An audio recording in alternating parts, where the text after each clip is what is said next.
We now begin our study of pointers in the C programming language. First, we'll talk about memory, and then we'll later talk about how to declare pointers, right, how to use them, and then use them as for array names, and how to use them in functions. We'll find a lot of uses for pointers in our programming. But first, we'll start then by talking about memory and the C memory model, right? Every computer has some sort of main memory that's divided into byte addresses. And each byte has its own unique address in memory. Right? Every time we run one of our programs, we execute our C program, it's located into the computer memory. Right? We've talked about this a little bit before. The code and the data both have their own memory space. Right? And each data variable is assigned its own unique address when loaded into memory. Right? So here's one representation of the C memory model. Right, we haven't studied command line arguments yet. We're going to talk primarily about the stack. Later we'll learn how to use the heap, which is for dynamically allocated memory. But everything we've been doing so far, pretty much all of our variables have been stored in what we call the stack. Some of our variables are stored here in an initialized data segment, and some have been stored here. Right? So a stack is a data structure container. The stack is fixed size, right? It's allocated by the system, by the operating system, and the system takes care of filling it as needed. And we think of the stack as being filled from the bottom to the top. This is sort of an upside down representation of the stack here in this memory model. If you think of this as the bottom of the stack, if we keep adding on, the stack is going to grow from this direction to this direction, right? So elements are always removed from top to bottom. It's a last in, first out data structure. And this is where all your variables are stored that you've been declaring inside your function. So they're automatically stored for you, right? So all the variables we've declared inside main, inside blocks, parameters, and all, they've all been stored here on the stack. A heap is another contiguous block of memory. So the heap grows in one direction and the stack grows in another, right? Its size is fixed as well by the operating system, right?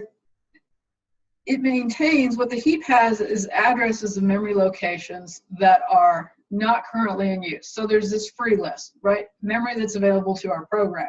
And our program can dynamically allocate that sort of memory. We'll study that later when we learn the malloc command, right, the realloc and the calloc commands.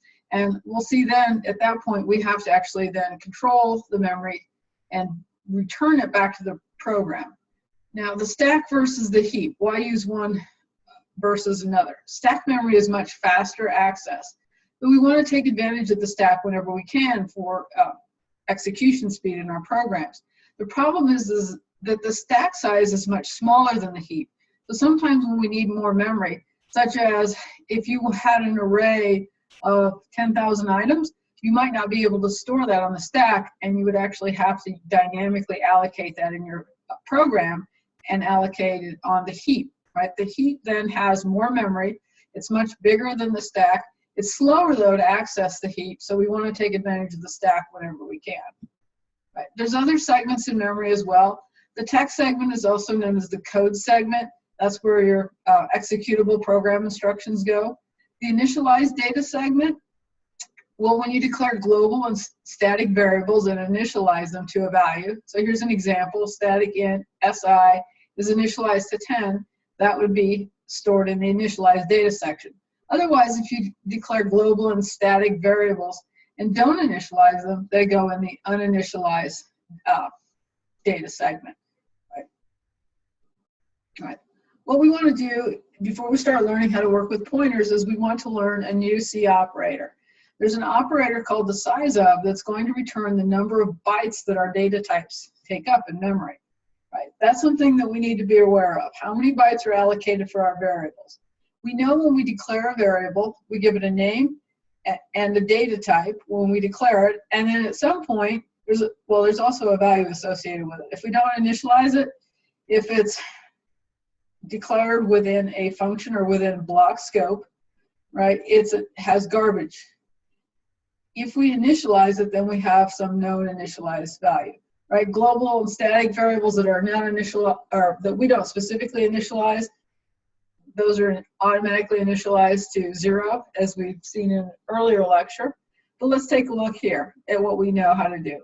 So when a variable is declared, right, a specific block of memory is allocated to store that. It doesn't matter where we declare it, there's always a specific block of memory allocated, right? And we want to know how many bytes it takes then to store a double, right? We've said before with doubles defined by the C language is 64 bits, right? There's a sign char is 8 bits, 1 byte, right? An integer, the C language says, needs to be at least 32 bits. Well, that's fine if you're running on a 32-bit architecture, but when we work with other microcontrollers that have smaller architectures, right, they have 8-bit registers, 16-bit registers. The size of an int may not be 32 bits. So what we need to do is we need to be able to, within our program, sometimes query the size of that memory to know what we're working with, right? And once again, always the size of the allocated memory block depends on the data type. All right, the Sizeof operator, right, is spelled just like this, Sizeof, and then we pass it, we can pass it a data type. And when we do that, it's going to return an unsigned integer expression representing the number of bytes required to store that data type in memory, right? In other words, it tells us how many bytes that data type takes up, right? So on a 32-bit machine, if I said size of int, okay, there's 8 bits in a byte. Right, so 32 divided by 8 is 4 bytes, right? The data type that this actually returns is something called a size_t type, right? It's actually an unsigned type. It's defined in another header file. It's always used to represent memory-related quantities. So whenever you're working with a function or an operator that relates to memory-related quantities, in other words, how much memory are we allocating, it will always return. It will always be a size_t type. So think of that as just size type, right? And its maximum size is provided in a header file, right? Standard int.h, right? That header file is guaranteed to be at least 65,535, which is 16 bits, right? Use a %u specifier in printf if you want to print out the value. %u is for unsigned. That will work with size_t. %d normally works. I use the %u depending on if you have certain warning flags turned on. If you don't use a %u, you might get a warning. %d will work as well. I tend to use the %u simply because this is unsized. If you think about it, %d represents any sort of integer, signed or unsigned, right? And bytes are never going to be negative, so I'll use the %u to display that. Right, so here's an example then, right, of how you could use the Sizeof operator and then return that number of bytes and print that out in a program, and that's what we'll do next, right? We're going to write a C program to find the byte memory size of data types on our system, right? So I've given you an example program, memory example 1.c, but what you should do at this point, right, is here's an example already of how to use this in a printf.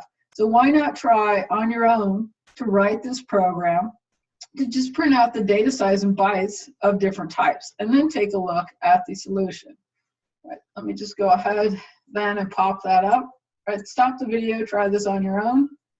But here's the program that I've given you, right, to illustrate the Sizeof operator.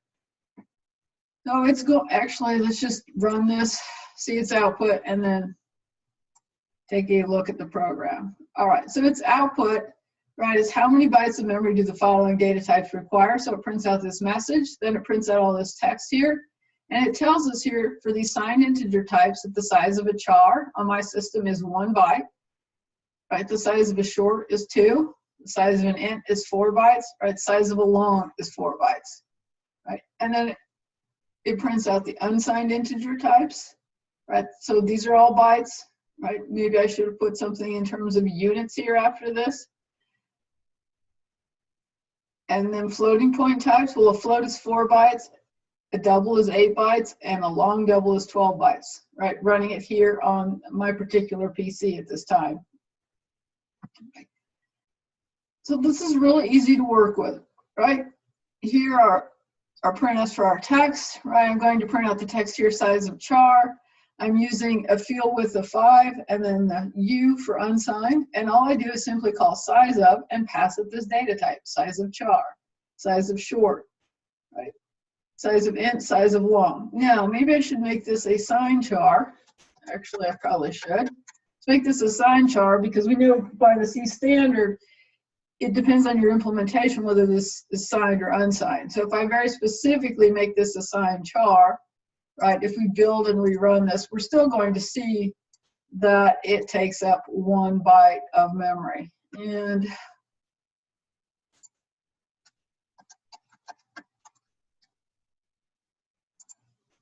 so let me add that to my text as well, right, for our output. So similarly, you can see then how you'd write a program to query then the size of any data type. It's just the size of, in parentheses, you put the data type in order to get out the number of bytes you want. Okay.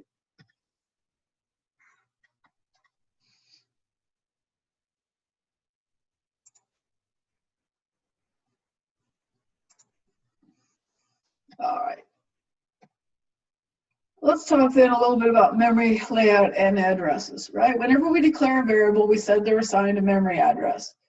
The memory address that they're given is based on the order that they're declared in our program, as well as the number of bytes they take up in memory. Right? So in the example below, I said I'm going to use this 4300 as a base address. So if this is the way my code's written, then the first variable declared, right, is stored then at this base address. So in this case, my base address is high. Typically, we start with a high base address and we go to lower addresses. Right? So if I declare X, right, X has its own memory space. X will actually be stored at address 4300. So every time we've declared a variable so far, this is just our way of naming a memory location, right? We don't want to have to write the memory addresses in our programs. We'd rather say X, Y, F, G. We don't want to write addresses because addresses are numbers and they start looking like the numbers we work with in our program. But just remember that what we call X in our program is stored out in memory at its own unique address. If X takes up 4 bytes in this case as an integer, well, the next variable we declare will be 4 bytes away. 4300 minus 4 is 4296. So the next variable that's declared, right, this goes from left to right, then Y is declared, right? Y goes into memory, its base address is 4296. It also takes up 4 bytes as an integer, right? We store the value 10 is stored there. And then when F is declared, right, F took up 4 bytes on my system as well, so 4296 minus 4. So F's base memory address is 4292, right? And then the next memory address 4 bytes away, right, 4292 minus 4 is 4288, right? G is then stored here with 9.8. And then the next thing that happens in the program, these char variables are declared. Well, a char takes 1 byte, so C then is stored 4 bytes away from this float, right, 4284. It only takes up 1 byte, so the next variable that's declared is stored 1 byte away, so D is stored at 4283, right? But typically, we start at a higher address and we go to a lower address, right? As we go through our program, the first variable declared is stored at the higher memory address, right? The next variable declared at the next, and the next, and so on, right? And it goes from left to right when you declare multiple variables on the line. But we tend to think then of these data variables as having a base address, right? In our example here, right, I just said that we're going to store X at 4300, but X takes up 4 bytes of memory, right? X is an int, it takes up 4 bytes of memory. So we want to think of its data contents as being spread across these 4 bytes of memory. And I don't know why I've got 12 there. Probably changed the example at some point. It did not. Oh, excuse me. It was a new example. If I paid attention. So this is a new example here. All right. This is different than the previous slide. Sorry about that. All right, so here I'm declaring X, I'm assigning it a variable 12. Once again, we're starting at a base address of 4300. My int takes up 4 bytes of memory, so it's going to take up 4300, 4299, 98, 97, right? 4296 is 4 bytes away. So this value of 12 that I'm assigning to it, well, really this is stored then as binary in memory, right? And if there's 8 bits in here, I could actually then show this as if I'm going to type in here. It's easier for me to show the decimal here, it's easier for us to read. Now, assuming that the most significant bits are stored, let's see, did I get 8 there? Right, the most significant bits are stored at the most significant address.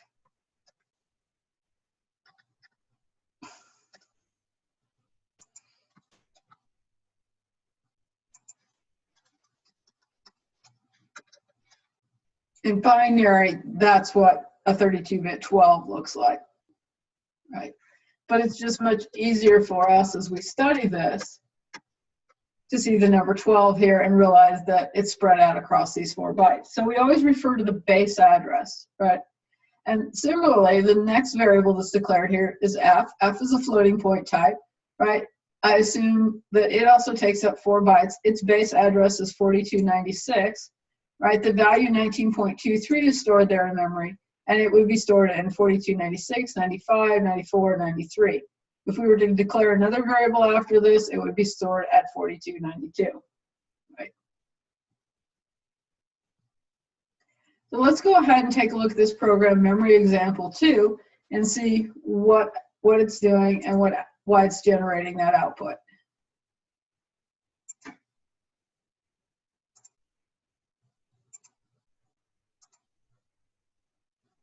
All right, I'm just adding this into the project. Do a build and run here, and let's look at our output. Our output is giving us a name of a variable, it's giving us an address, number of bytes, and the data type. Let's see how we're doing that with C now. Right. So here, then, we've declared a variable named X, assigned it a value of 5, right? And then Y is an unsigned int, it was initialized to 10, F is a float, initialized to 12.5, G is a double, initialized to 9.8. C is a char, initialized to the character C. And then D is an unsigned char, initialized to the character D. Right. Now, how am I accomplishing printing out this address? Right. Bytes, we should know. Bytes is based on the Sizeof operator. So you can see here then, this is just a label for my variable. So this text is hard-coded in, but now I've got this new specifier that we haven't used yet. %P is used to print out memory addresses. Think of P as pointer. %P prints out memory addresses, pointers store memory addresses. So whenever you want to print out a memory address, I use %P because it gives me the hexadecimal address. All right, if we pop this up here, this is actually hex. All right.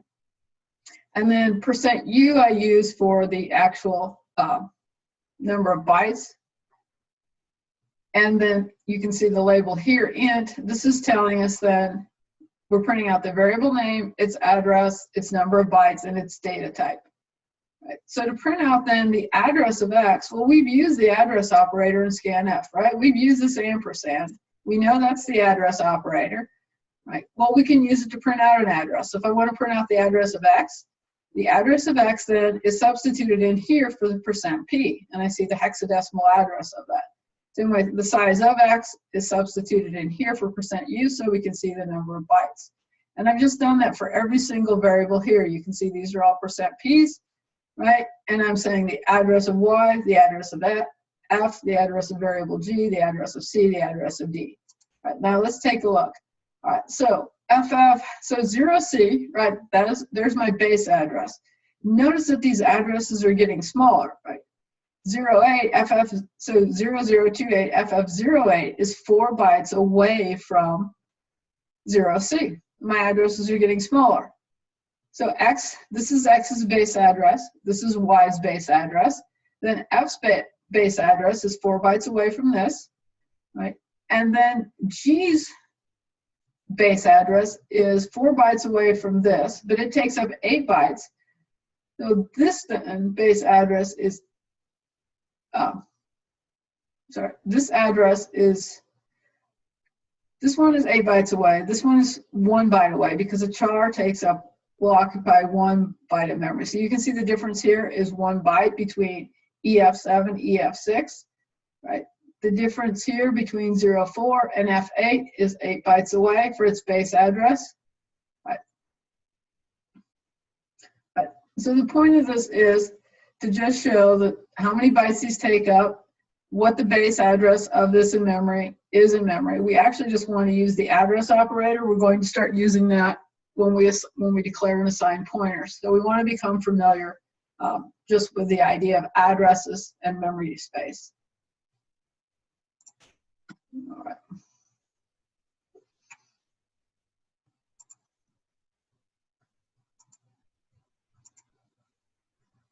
All right. So this just reiterates the fact that the addresses were going from higher to lower. Right. The first variable declared was allocated the first memory address. The second variable then 4 bytes away. Right. The next one, this was another 4 bytes from this. The float takes up 4. So this is, let's see. Actually, sorry, that was a double. The double took up 8. Right, 8 bytes away. And this,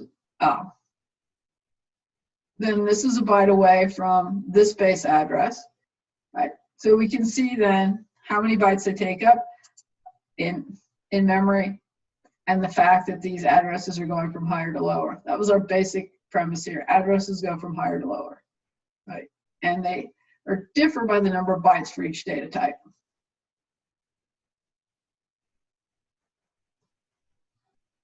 All right, so we've talked a little bit about the memory model already. We don't need to reiterate that. Do want to reiterate that the stack data structure is the last in, first out data structure, meaning the first thing we put on the stack, right? If I start filling up the stack here, this would be the first thing. The next thing is placed on top, the next, the next, the next. If I want to get to this, I have to pop everything off the stack. So we often say when we put something on the stack, we push it onto the stack. When we remove it, we pop it off. You'll hear those terms, right? Those are the two fundamental operations if you were to write a stack data structure. And by the time we get to the end of the semester, you will have all the tools you need to look at a stack data structure and write your own, right? It's a last in, first out data structure. Okay. All right. And so here's just a summary, right? That we want to use the Sizeof operator to return the number of bytes of memory space. Our local variables and function parameters are stored on the stack, right? So everything we declare inside the function is stored on the stack.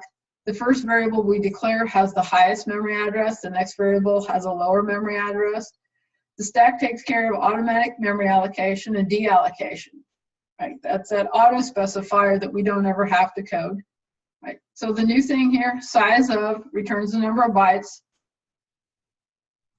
First variable declared is the highest memory address, and then use the %p conversion specifier to print out a variable's memory address, and it prints out a hexadecimal number. All right. Next, we'll learn, in the next lecture, you'll learn how to declare pointers.